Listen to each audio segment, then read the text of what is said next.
Morning everyone, let's begin the new topic और new concept इनसे। देखो, अब मैं बात करूंगा कॉस्ट ऑफ कैपिटल का पूरी थ्योरेटिकल एस्पेक्ट बताने के बाद अब मैं प्रैक्टिकल एस्पेक्ट पे आता हूँ। प्रैक्टिकल मतलब कि किस तरह का क्वेश्चन आता है और क्या पूछा जा सकता है एग्जाम में। अब मैंने बात की थी components of cost of capital, तो सबसे पहले बात करूंगा कॉस्ट ऑफ डेट की, KD, कॉस्ट ऑफ डेट। अभी डेट क्या है सुनो, जब भी हम बिजनेस में लोन की बात करते हैं तो हम लोन की बात बैंक वाले लोन की बात नहीं करेंगे, हम बात करेंगे डिबेंचर से जो हम पैसा रेज करते हैं वो लॉन्ग टर्म लोन होता है। As per our wealth maximisation concept, because ultimately पूरी एंटायर जो फाइनेंशियल मैनेजमेंट है वेल्थ मैक्सिमाइजेशन कॉन्सेप्ट पे काम करेंगे, आपको पता ही है, इसके बारे में मैंने आपसे डिस्कस भी किया है अर्लियर। अभी कुछ समझने की कोशिश करना क्योंकि बहुत इंपॉर्टेंट है, अगर आपने ये बात समझी तो बहुत काम की रहेगी, आपको कॉस्ट ऑफ कैपिटल का सार समझ में आएगा। अल्टीमेटली ये वो रेट ऑफ रिटर्न है that business should maintain to prevent the stakeholder bracket shareholders fortune or we can say shareholders position. For example, तो आपको मुझे समझिए आपको बात समझो, मतलब लोन क्या होता है, लोन में आपको पैसा देना ही देना है, ये बात सच्चाई है ना। मतलब आपने मान लो कि किसी से पैसा लिया उधार और वो लोन के रूप में लिया है, तो बाय डिफॉल्ट आपको इंटरेस्ट तो देना ही है ना। अगर मान लो एक कंपनी ने 1 लाख रुपए के डिबेंचर इशू किए 20% रेट ऑफ रिटर्न, ठीक है। अब इसका मतलब कि उसको साल में 20,000 रुपए तो कमाने अगर उससे कम वो कमाती है कंपनी, आई रिपीट, इससे कम अगर कंपनी कमाती है तो बाय डिफॉल्ट कंपनी डिफॉल्टर होगी और इस केस में जो शेयर होल्डर्स हैं उनको नुकसान होगा। सर कैसे होगा, कम कमाया तो कंपनी की परफॉर्मेंस गिरी, कंपनी की परफॉर्मेंस गिरी तो मार्केट वैल्यू गिरा, मार्केट वैल्यू गिरा तो कंपनी ट्रबल में आई, मार्केट वैल्यू गिरने से शेयर होल्डर्स के बाद जो बाय डिफॉल्ट उनकी जो पोजीशन है वो डाउन हो गई। तो this is the minimum rate of return the company should earn in terms of the debt. क्या वो होगा, ठीक है। चलो अब देखो, अब इसमें मैं इसकी कैलकुलेशन के फॉर्मूले बताऊंगा। देखो ध्यान रखना, जो कॉस्ट ऑफ कैपिटल है, आई रिपीट, जो कॉस्ट ऑफ कैपिटल का जो KD पार्ट है, यही एकमात्र पार्ट है जो पूरा का पूरा कैलकुलेट होता है बिफोर टैक्स। ये पूरी की पूरी कहानी जो कैलकुलेट होगी किसके बेसिस पे होगी, बिफोर टैक्स कैलकुलेशन। बाद में भी टैक्स कैलकुलेशन के बाद आफ्टर टैक्स कैसे करेंगे मैं बता दूंगा आपको थोड़ी देर में। अब देखो इसका फॉर्मूला होता है KD is equal to MV plus NP upon N, MV plus NP upon 2। Cost of debt का फॉर्मूला है R plus MV upon MP upon N, MV plus NP upon 2। अब यहाँ पे MV क्या है, NP क्या है, इनके बारे में ढंग से मैं चर्चा करूँ। MV is what, maturity value. अब मैच्योरिटी वैल्यू क्या, मान लो आपने एक डिबेंचर, आपने 5 लाख रुपए रेज किए, हर डिबेंचर का प्राइस था 1,000 रुपए। 5 साल बाद आप कितने मार्केट में लौटा रहे हो, वो है मैच्योरिटी वैल्यू ऑफ लोन। कि 5 साल बाद आप 1,000 रुपए दे रहे हो या 5 साल बाद आप 1,000 रुपए तो दे ही रहे हो प्लस उस पर कोई प्रीमियम दे रहे हो, प्रीमियम के 10% 20% जो भी है, वो होता है मैच्योरिटी वैल्यू। कि at the end of the tenure what you will pay to the owner of that debenture, that is what maturity value. NP is what net proceed, क्या बोला मैंने, net proceed, NP is what net proceed। अब net proceed क्या होता है, समझ की कोशिश करना। आपने 1,000 रुपए का एक डिबेंचर इशू किया, ठीक है, और आपको हर डिबेंचर पे 1,000 रुपए मिलने वाले हैं। क्या 1,000 रुपए मिलने वाले हैं, क्या आपको 1,000 रुपए मिलने वाले हैं? नहीं। आप अल्टीमेटली 1,000 रुपए को रेज करने के लिए कितना खर्चा करें। डिबेंचर जो इशू होगा वो 3 बेसिस पे हो सकता है, डिस्काउंट पे हो सकता है, पार पे हो सकता है, प्रीमियम पे हो सकता है। इसके अलावा डिबेंचर के ऊपर जब हम इशू करते हैं, आपसे कोई डिबेंचर खरीदेगा तो उसके लिए कुछ खर्चे होंगे। खर्चे मतलब जैसे आप ब्रोकरेज फर्म्स को दोगे, आप एडवर्टीजमेंट करोगे, आप कोई एक्स खर्चा करोगे, आप बाय डिफॉल्ट पोस्टेज करोगे, आपके ऑफिस एक्सपेंसेस होंगे। ये सारे के सारे जो खर्चे हैं, जब आप जो इशू करते हो, जितना पैसा आपको मिलने वाला है उसमें से माइनस कर दोगे खर्चों को, तो आपके पास क्या आएगा, वो चीज जो अल्टीमेटली आपकी जेब में आई है, वही है नेट प्रोसीड। नेट प्रोसीड कुछ नहीं है, कंफ्यूज मत ना, बहुत सिंपल तरीके से बता रहा हूँ कि नेट प्रोसीड इज व्हाट, कि मान लो आपने 1000 रुपए का डिवेंचर इशू किया, पर इशू करने के साथ ही आपको बहुत सारे खर्चे पड़ने पड़े। कौन कौन से खर्चे करने पड़ गए, आपको एडवर्टीजमेंट करना पड़ गया, अंडरराइटिंग कमीशन देना पड़ गया, स्टाम्प ड्यूटी देनी पड़ गई, आपको डिलीवरी चार्जेस देने पड़ गए, आपको पोस्टेज का एक्स्ट्रा खर्चा हो गया, आपके ऑफिस एक्सपेंसेस हो गए, आपको प्रोस्पेक्टस बनाना पड़ गया, ये सब खर्चे हुए ना। वो खर्चे कहां से लाएगा बिजनेस? हम ही मान के चलते हैं कि उस 1000 में से उस खर्चे को हम खत्म कर देंगे, तो जेब में कितना आया?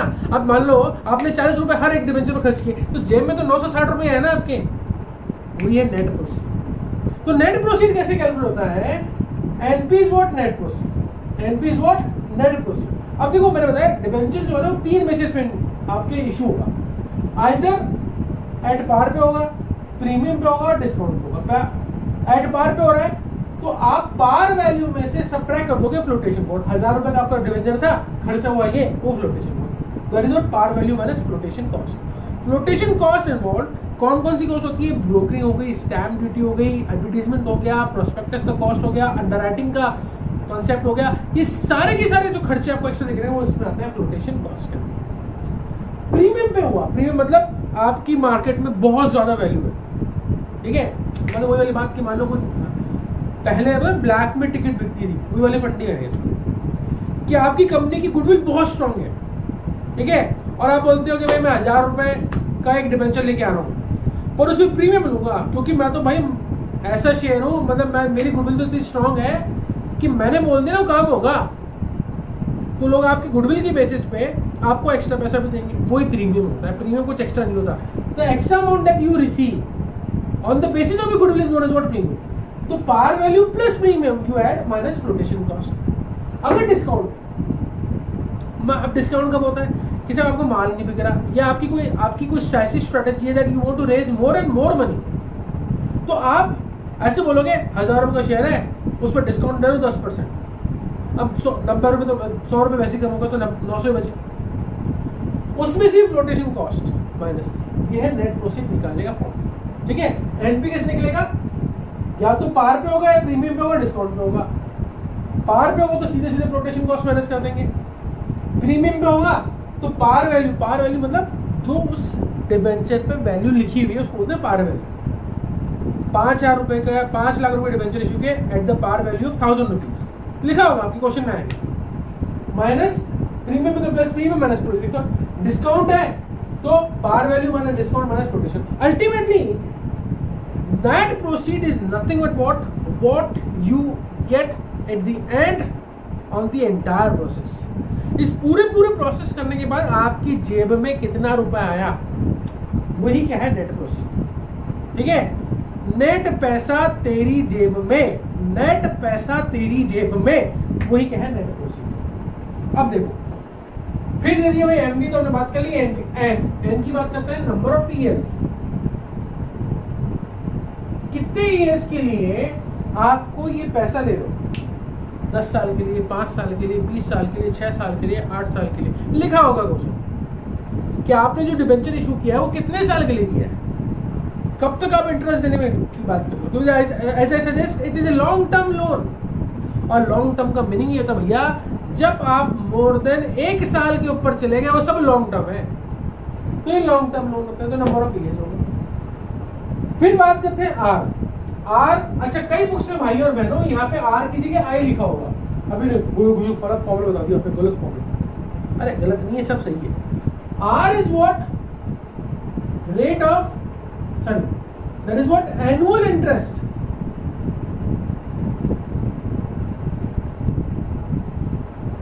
जैसे लिखा 5 lakh rupees at the rate of 12%। अब 5 लाख का 12% कितना हो गया, 60,000 रुपए, ये आपका एनुअल इंटरेस्ट है, उसको देना भाई को, तो 12 रुपए मतलब 60,000 रुपए आपको होगा annual interest. R is what annual interest we can say, got it. अब देखो फिर से समझा रहा हूं मैं, कॉस्ट ऑफ कैपिटल का फॉर्मूला ये आपको समझ में आ गया होगा। अब इसमें कुछ भी केसेस हो, कोई भी देखो, वैसे टोटल 5 केसेस होते हैं इसमें, कितने केसेस होते हैं, टोटल 5 केसेस। मैं हर एक का प्रैक्टिकल भी करवाऊंगा, आपको समझाऊंगा और अल्टीमेटली क्वेश्चन कैसा आएगा वो आपको बताऊंगा। Don't worry about it, let's confirm. अब देखिए पहला केस है इसके अंदर, पहला case when debentures are issued at discount. Debenture अगर डिस्काउंट पे इशू हुआ है तो क्या करना है? कुछ नहीं जी, डिस्काउंट पे इशू हुआ है तो पार वैल्यू में से डिस्काउंट घटा दो और फ्लोटेशन कॉस्ट को भी घटा दो। क्या प्रॉब्लम है भैया? आपको नेट प्रोसीड रहेगा, सारी कहानी वो की हुई। When debenture are issued at par without FC, कोई खर्चा नहीं हुआ, विदाउट एफसी है तो यहाँ पे कोई कुछ नहीं, ये एफसी जीरो हो जाएगी। FC is what? जीरो। जब खर्चा ही नहीं हुआ तो क्यों लिखोगे भैया? अल्टीमेट जेब में कितना देना? पार वैल्यू आ गई। When the debenture are issued at premium and reduce at par, redeem at par. अच्छा, रिडीम का मतलब क्या होता है कि एट द एंड आप कितना पैसा वापस, कितने रुपए वापस को करने वाले हो, दैट इज व्हाट रिडीमेबल। ठीक है, मैच्योरिटी वैल्यू भी क्या होगा? अब तो ये भी कैलकुलेशन होगी मैच्योरिटी वैल्यू की। तो मैच्योरिटी या तो पार पे करते हैं या प्रीमियम पे करते हैं। मैच्योरिटी या तो पार पे करते हैं या प्रीमियम पे करते हैं। सर कुछ नहीं गिवन है तो बेटा पार पे कर दें। आई रिपीट, सर कुछ भी गिवन नहीं है तो हम क्या करेंगे? पार पे कर देंगे। देखो मैच्योरिटी वैल्यू जब भी कोई रिडीमेबल है की बात कर रहे हैं, रिडीमेबल मतलब एक समय बाद आपको जो पैसा चुका होगा, तो वो जो रिडीमेबल वाला केस होगा उसके according debenture issued in premium and redeem at par. तो या तो मैं कह रहा हूँ रिडीम होगा या तो पार के ऊपर या फिर प्रीमियम के ऊपर। पार पे हो रहा है तो फेस वैल्यू ही आपकी बाय डिफॉल्ट मैच्योरिटी वैल्यू है। I repeat, if it is nothing is given then face value is what the maturity value at the end. Got it? If it is given कि भाई redeem at premium, redeem at premium, तो face value plus premium that you should add, the face value plus premium you should add. क्या इसको बता दूंगा मैं और tension मत लो, एग्जांपल के साथ करिए। When the debentures are redeemable at premium, redeem में और प्रीमियम तो कोई दिक्कत ही नहीं है।